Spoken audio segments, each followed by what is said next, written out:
नमस्कार साथियों, आपके लिए खुशखबरी यह है कि आपके पास रीट सीधा मेंस का एग्जाम आ गया। आप बोलोगे सर कहाँ पर तय था कि रीट प्री होगा उसके बाद मेंस होगा, परंतु संस्कृत शिक्षा विभाग ने आपको चौंका दिया है। संस्कृत शिक्षा विभाग ने यह बोल दिया है कि हम लोग तृतीय श्रेणी अध्यापक भर्ती परीक्षा को आयोजित करने जा रहे हैं। जी हाँ साथियों, जिसको रीट मेंस के नाम से जाना जाता है वो रीट मेंस नहीं है, वो तृतीय श्रेणी शिक्षक भर्ती परीक्षा है, जिसके लिए जिन विद्यार्थियों ने रीट पहले से पास कर रखी है वो सभी विद्यार्थी अपने भविष्य को उड़ान देने के लिए तृतीय श्रेणी अध्यापक भर्ती परीक्षा के अंदर अपने आप के अंदर भाग ले सकते हैं। अब यहाँ पर जो है थोड़ा सा परेशान ये हो गया कि कई विद्यार्थी फरवरी के अंदर अपने आप को तैयार कर रहे थे रीट भर्ती परीक्षा के लिए, तो उन विद्यार्थियों को थोड़ा सा उलझुलुल हो रहा है कि हम लोग पहले रीट को पास कर लेते, उसके बाद तृतीय श्रेणी भर्ती परीक्षा जो आपके संस्कृत शिक्षा विभाग में है उसको भी दे पाते, और आगे आरएसएसबी के द्वारा जो आयोजित होगी, जो कि माध्यमिक शिक्षा बोर्ड के अंदर हमारे यहाँ पर जितने भी ग्रेड थर्ड टीचर्स लिए जाएंगे उन सभी के लिए एलिजिबल कैंडिडेट के रूप में अपने आप को तैयार कर पाएंगे। पर यहाँ पर जो है मामला थोड़ा सा अलग हो गया है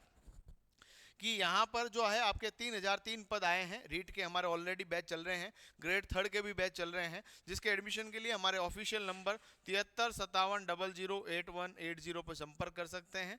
और ऑनलाइन जो कोर्स है वो प्रतिज्ञा क्लासेस जोधपुर एप्लीकेशन पे अवेलेबल है। और साथ ही यदि मैं बात करूं अध्यापक भर्ती के लिए, तो संस्कृत के अंदर 187 सीटें आपके पास आने वाली है।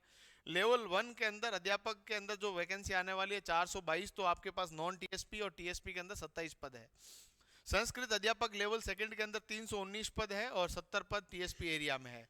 हिंदी के रूप में आपके 156 पद है, 18 पद है। अंग्रेजी के 202 और 19 पद है। सामाजिक विज्ञान की बात की जाए तो 272 और 24। सबसे ज्यादा वैकेंसी आई है गणित और विज्ञान के अंदर 970 और 73।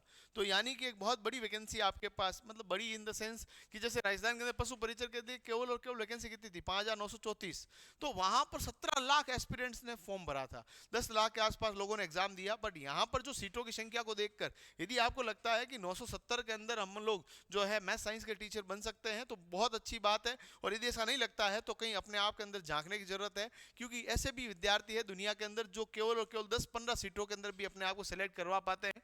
प्रतियोगी परीक्षा की तैयारी करने वाले अभ्यर्थी के मन में एक ही बात होनी चाहिए कि एक ही सीट आएगी तो सिर्फ मेरे लिए आ रही है, और उसके लिए मैं पूर्णतः अपने आप को तैयार करके इस भर्ती परीक्षा को देनी है। और आगे एक तरह का ऐसा भी मामला आप समझ लीजिए कि आपका जो एग्जाम जो रीट मेंस का और भी होना है, जो आरएसएसबी के द्वारा आयोजित होना है रीट प्री के बाद, प्री की परीक्षा फरवरी में होने की संभावना 100% है।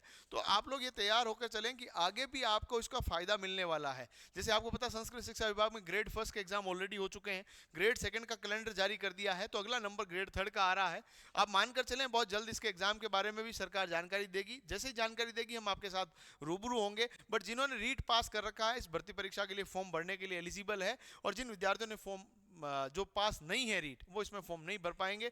अब देखते हैं कि रीट का मेंस का एग्जाम कब होता है और रीट प्री कब होता है। संस्कृत शिक्षा विभाग के अंदर वैकेंसी आ चुकी है, तैयारी के लिए प्रतिज्ञा परिवार ज्वाइन कर सकते हैं। और भी जानकारी चाहते हैं तो कमेंट बॉक्स में बताइएगा। धन्यवाद।